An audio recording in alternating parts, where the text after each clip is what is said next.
हम जो भी कर्म करते हैं उसका फल हमें अवश्य मिलता ही है। आप उस फल से भाग नहीं सकते। भागने की कितनी भी कोशिश कर लो पर वह फल आपको भुगतना ही पड़ेगा। इसके बिना कर्म शांत ही नहीं होता।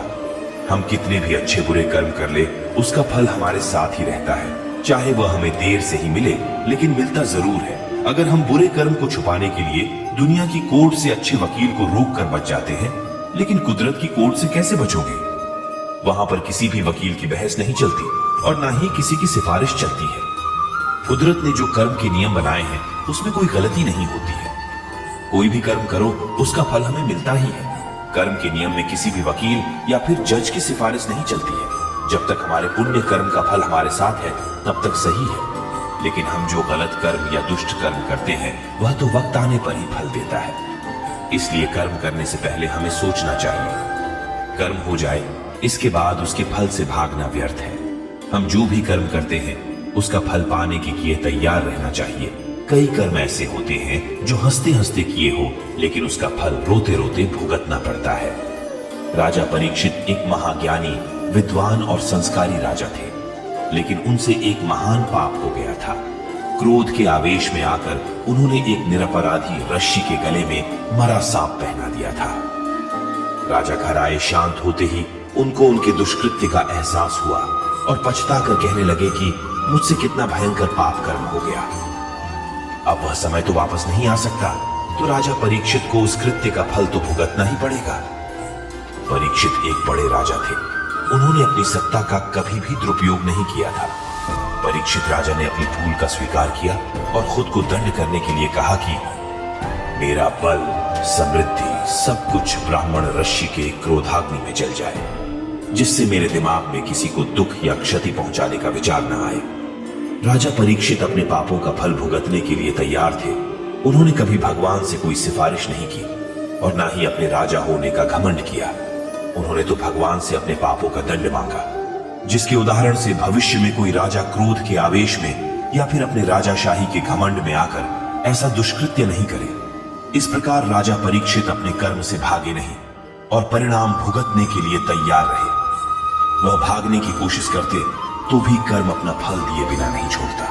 कर्मों के फल हमें कैसे मिलते हैं इस कहानी से समझे। कई साल पहले की बात है। एक शहर में एक जज रहते थे। वे नागर ब्राह्मण कुल के थे और वे खुद भी कठोर वेदंती और कर्म के कानून के अभ्यासी थे। एक बार वे जज सुबह में टहलने निकले थे।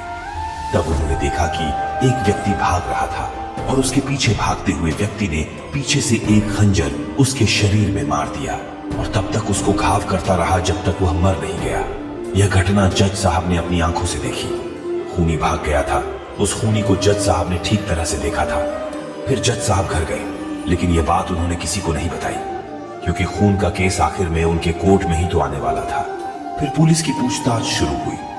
6 महीने में पुलिस की संपूर्ण इंक्वायरी पूरी हुई। हत्या का मामला दर्ज किया और आखिर में यह मामला उस जज के पास ही आया।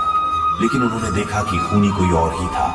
उन्होंने उस दिन जिस खूनी को देखा था वो यह नहीं था। फिर मुकदमा शुरू हुआ। उस व्यक्ति को ही खूनी साबित करने का ठोस सबूत मिला। जज साहब तो जानते थे कि यह व्यक्ति बेकसूर है, लेकिन जज को सबूतों के आधार पर फैसला देना होता है। उसमें न्यायाधीश के अपने खुद के आधार पर उसको बेकसूर नहीं कहा जाता। इसलिए उस निर्मित प्रतिवादी को पूरे सबूतों के साथ खूनी करार किया गया। लेकिन जज साहब एक वेदंती और कुदरत के कर्म के नियम के पक्के अभ्यासी थे। उनको पता था कि असली खूनी घूम रहा है और एक निर्दोष को सजा हुई है। इसलिए उन्होंने फांसी की सजा सुनाने से पहले नकली खूनी को अपने चेंबर में बुलाया। जज साहब के पास जाते ही वह नकली प्रतिवादी रो पड़ा और कहने लगा कि मैं निर्दोष हूं, मैंने खून नहीं किया है। पुलिस को असली खूनी पकड़ में नहीं आया, तो उन्होंने मेरे पुराने गुनाहों के आधार पर मुझे पकड़ लिया और मेरे खिलाफ सबूत खड़े करके मुझे कोर्ट में खूनी साबित किया गया है। तब जज साहब ने कहा कि यह हकीकत मैं जानता हूं, तुम बेकसूर हो। मैंने खूनी को अपनी आंखों से देखा था, लेकिन मैं इस मामले को कानूनी रूप से नहीं ला सकता, क्योंकि कानून सबूतों पर आधारित होता है। सबूत पूरी तरह से तुम्हारे खिलाफ है, इसीलिए मैं तुम्हें कानूनी तौर पर खूनी साबित करके फांसी की सजा सुनाने वाला हूं। लेकिन कुदरत के नियम में कहीं कुछ गलत तो नहीं हो रहा है ना?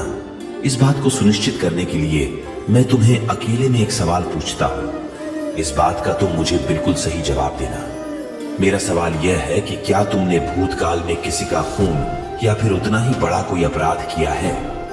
झूठे आरोपों में फंसे व्यक्ति ने अपना सिर झुकाकर कहा कि मैंने भूतकाल में 2 खून किए थे, लेकिन मैंने उस समय पुलिस वाले को बहुत सारे पैसे दिए थे, इसलिए मैं निर्दोष साबित होकर छूट गया था। लेकिन इस केस में मैं सच में बेकसूर हूं, फिर भी सजा मिल रही है। जज साहब को समझ में आ गया कि भगवान के कर्म के नियम में कोई चूक नहीं है। पहले 2 खून के समय उसके पुण्य कार्य का फल चल रहा होगा, इसीलिए उसका क्रियमाण कर्म ने फल देने में देर लगाई और कर्म संचित हुए। अब जब पुण्य खत्म हुआ होगा तो पहले के 2 खून के फल के रूप में संचित हुए कर्म ने इस बार प्रारब्ध रूप से बेकसूर होने पर भी उसे फांसी की सजा दी। वीडियो अच्छी लगी हो तो वीडियो को लाइक करें और कमेंट में जय श्री कृष्ण जरूर लिखें।